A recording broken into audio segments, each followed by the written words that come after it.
You might upset the balance for a generation. 2. But don't fool yourself. In the end, nothing will change.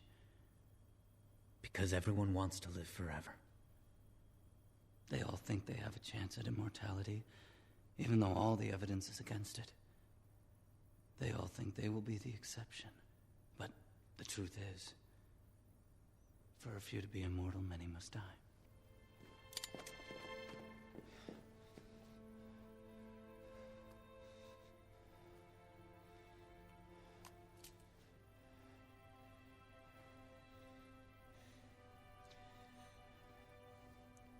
No one should be immortal, if even one person has to die.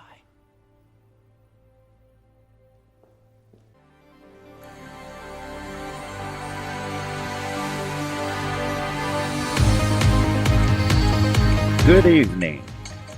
You are listening to Diogenes Bane on Spreaker.com. And even though I have not gone live before, I'm moved by something very, very freaking annoying here in good old Kentucky. And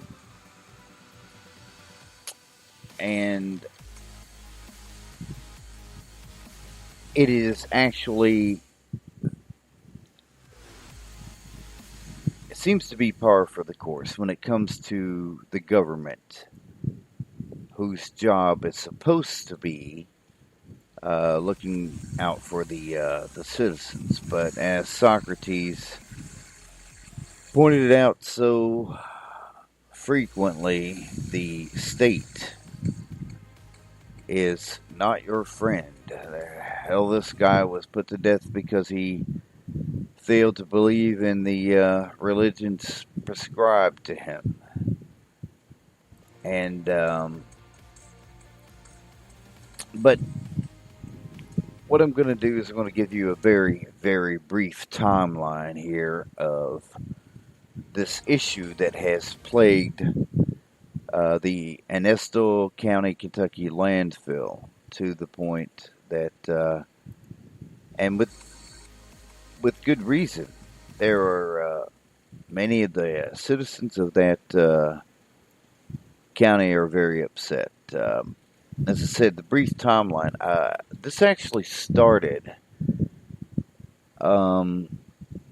back in February, on the 25th of February of this year. WKYT released an article that began with these words, quote, "A state official on Thursday confirmed that radioactive material from drilling was illegally dumped last year at the Blue Ridge landfill." And it goes on to say that the Division of Waste Management Director Anthony Hatton told KYT that the waste was dumped sometime last year between July and November. This would have been of 2014. So the state opened its investigation after receiving a tip in January. You know, my question about that is, who do you piss off? How do you piss off somebody that their recourse is to report you for illegally dumping radioactive waste? I mean, I guess any number of things, but keep your enemies close, right? But after reading this article, like I said, first I was pretty angry at the idea that the radioactive waste could just be transported and dumped in a landfill in Kentucky. But as it turns out, actually, Kentucky has a very exclusive contract with with Illinois on receiving radioactive waste. But this radioactive waste actually came from West Virginia through a company called Advanced Tenorm, and kind of Tenorm.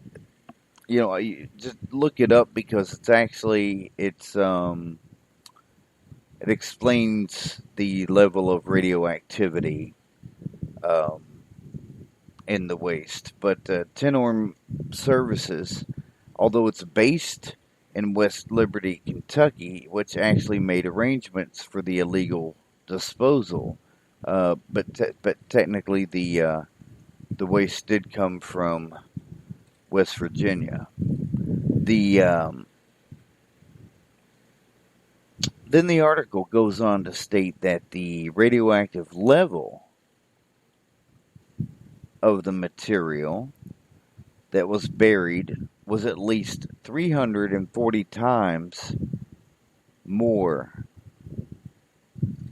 than the amount that is allowed to be buried at a solid waste landfill. Hatton says the landfill does have a liner and the material has been buried. So, but another quote from the article, and this one's a fun one.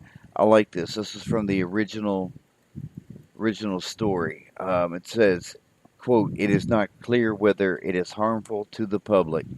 That statement alone is enough to drive you absolutely insane." But my concern here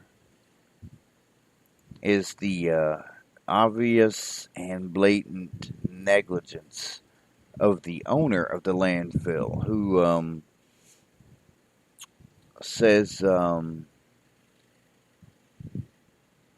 he told the county judge executive Wallace Taylor that he accepted the waste from West Virginia, but says he didn't know he wasn't supposed to.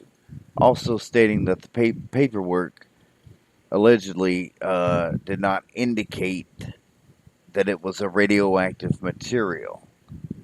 But he says he accepted it from West Virginia, but says he didn't know he wasn't supposed to.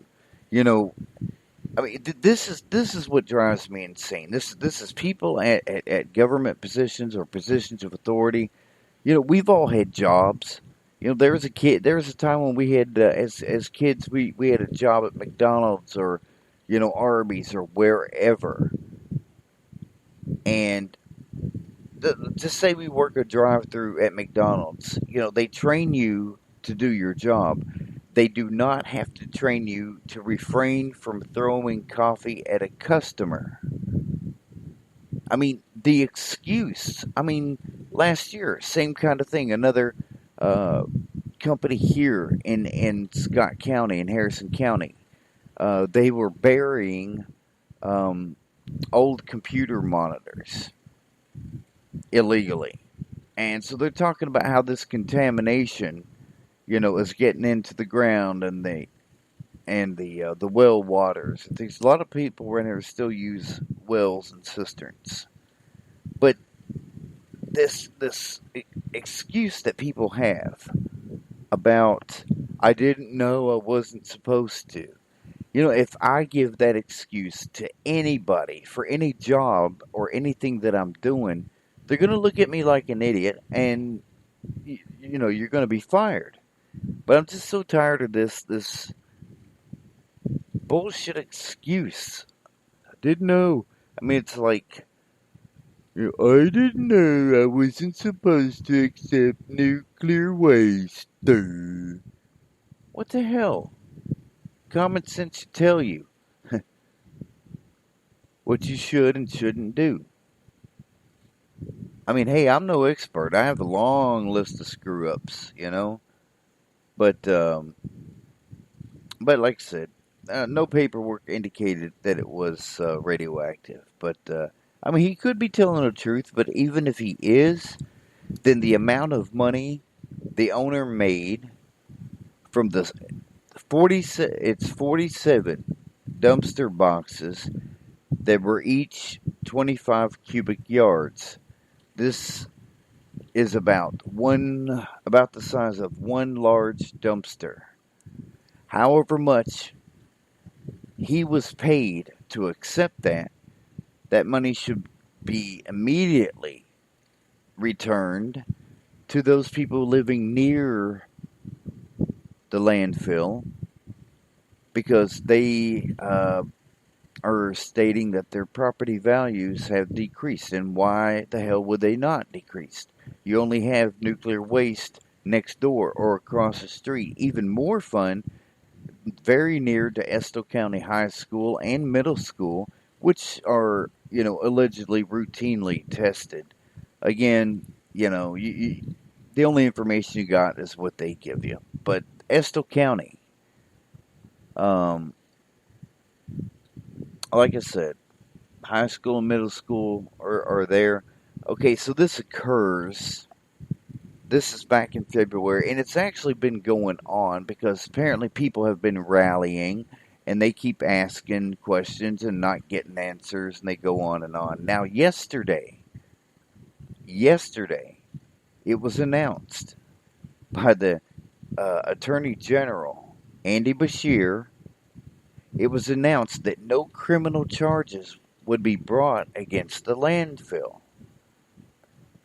So, but let's just say I decided to call somebody up who has some nuclear waste, and I said, "Sure, come on down here and bury it in my yard." You can damn well bet I would be liable for everything that occurred as a result of that act of stupidity. But no criminal charges are going to be filed, but instead suggests civil suits, which, if done correctly, may give some reprieve to the people who feel like they are suffering from it, which technically is everybody. Technically everybody. This puts so many things and people at risk, and some of these risks may not even manifest for years. But anyway, the February article stated that radiation level, like I said, was 340 times the legal limit. So that means somebody measured it. But see, the reason there were no criminal charges being filed is because Beshear says, Beshear has determined there is insufficient evidence to seek criminal charges in the disposal of radioactive waste at Blue Ridge Landfill in Estill County. So, if they knew back in February that this is 340 times the legal limit, then what the hell kind of evidence do they need? Somebody measured it. It is there. Granted, sufficient evidence. There could be so many different, definitions. But I think we should accept the common sense definition of saying, yes, it was there. Yes, it can get into the water. Yes, it's, all these problems. But there's insufficient evidence. But you can bet if I'm going down the road, say I'm getting on I-75 or 64, there's these signs that says, do not litter, $500 fine. If a cop sees me throw a piece of paper out, even if that piece of paper is biodegradable and will not harm the atmosphere, the environment in any way, I'm still going to have to pay $500. At the very least, the cop's going to say you need to pick it up. Well, they're not going to do that on the interstate. That's a liability. You get hit by a car, well, that's a whole other legal issue. But the point is, if I throw some stuff out the window, I will get a ticket. And it doesn't even have to be radioactive. Yet somehow, this idiot in Estill County can get away with, whoopsie-doo, I got me some radioactive waste by mistake. Yuck, yuck, yuck. Welcome to Kentucky. Hey, Estill County, it must be something special. I'll tell you why. Because also back in February, there was a sudden salmonella outbreak. First began with a couple people. Then one article says 19. Then another one said 40. And then by the time it was ended, around 63 people or so tested positive for salmonella. And this was in February.